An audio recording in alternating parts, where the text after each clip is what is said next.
Жаздың келген ең бірінші көчөттөр сезет. Туғандар, гиластардың кимесі қандай болып отат? Сіздерменен бөлішіп шығайын.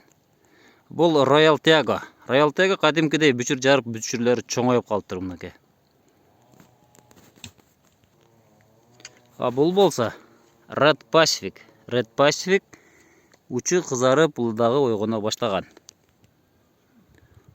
Бұл болса Скина.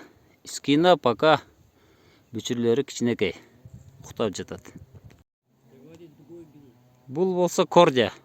Кордия бір аз ойғынып баштаған. Демек, мұның ұйқы сааты азырақ. Бұлдағы Кордия. Кордия бір аз ойғынып баштапыр. Бұл Sweetheart. Sweetheart'та тақыр дарек жоқ. Бұл әлі ұқтап жатады. Бұл болса Бурлат.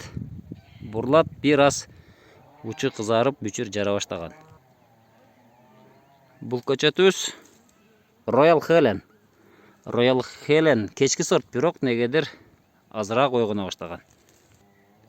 Бұл көчөт Carmen. Carmen ойгоно элек. Демек уйку сааты көбүрөөк. Бұл Lawrence. Lawrence'те жылуу бар. Демек булардын дагы уйку сааты азыраак. Бұл көчөтүбүз Ариана.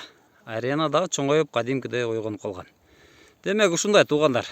Эгерде уктоо сааты аз болсо, болгону күтүү гана кылат. Күн гана жылт этип ысык болсо, демек булар дароо гүлдөп, мөмө салганга аракет кылат. Демек, уктоо саатына дагы көчөттөргө көңүл буруш керек. Сиздер менен Багыстар Кыргызстан каналы болду. Тынч аман болуңуздар туугандар.